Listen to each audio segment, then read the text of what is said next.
Magandang araw sa inyo mga kapatid. Pag-usapan natin ito. Biglaan naman hong napasugod ito sa VMMC or Veterans Memorial Center si Aimee nyo. Okay? Aimee ng mga loyalista sumugod sa VMMC para kay Attorney Zulaika Lopez. Wow. Diba? Dapat nga sa ganito hong pagkakataon, ang atin pong, ang inyong loyalista, ang inyong Aimee Marcos, kasi hindi na sa akin, ayoko na dyan sinuka ko na yan. Ang inyong Aimee Marcos, mga kababayan, nandun po siya sa panig na o tabi ng kanyang kapatid. At sasabihin niya, huminahong kayong lahat, ako, bla bla bla, ako po ay nagpapahayag ng suporta sa aking kapatid. Dapat po ganun at this point. Na may mga panawagan ng ganyan na sinisimula na nga sa BMMC at kung saan saang sulok ng mga sulok-sulok diyan sa EDSA, 'di ba? Dapat nagsasalita si Aimee ng siya ay nakasupport sa kanyang kapatid. Ibang klase. At hindi lang 'yun. Ang pagpunta niya diyan sa BMMC, nako po, talagang special. Walang Diyo, naka-helicopter. Tapos meron pa siyang bouquet of 'di ba? Flowers.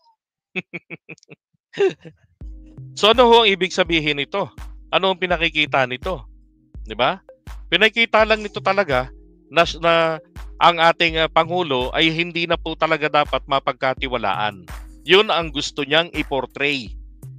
Kaya siya mismong kapatid, kapamilya, kadugo, kakaputol ng pusod ay nandoon na sa panig ng mga kalaban.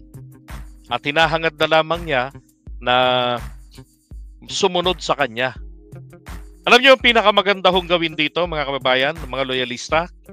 Dapat magkaroon po ng Marcos loyalist and BBM supporters loyalty march.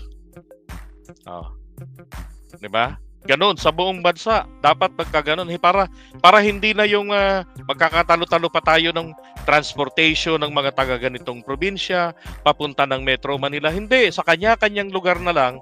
'Di ba? Sabayan ang gawin, magkakasabay. 'Yun ho ang pinakamaganda para magkaalaman sino ba ang malakas doon sa ganitong probinsya, sa ganitong bayan. 'Yun po ang pinakamaganda. 'Di ba? Dapat ganyan. And then kay Aimee, mahiya ka naman. At yung mga boboto pa sa kanya, mahiya naman kayo para sa kinabukasan ng ating bayan.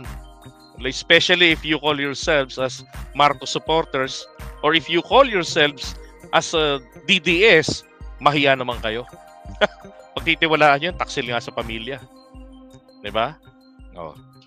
Alam niyo ba mangyayari kasi kapag ka, eto makinig kayo, kapag ka si PBBM ay napababa sa pwesto, si Sara Duterte ang pumalit. Ang Vice President, sa palagay nyo kaya, sino po ang kukunin na Vice President dito?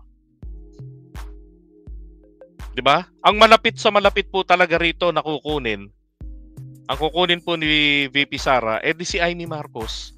Ang kukunin niyang Vice President niya.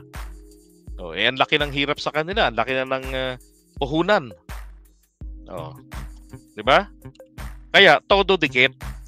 Tandaan nyo, malaking kasalanan yan sa atin. Wala tayong ganitong salot kung hindi po niya dinala sa mga loyalista at hindi natulungan ng mga loyalista si Digong, di hanggang Mindanao lang yan.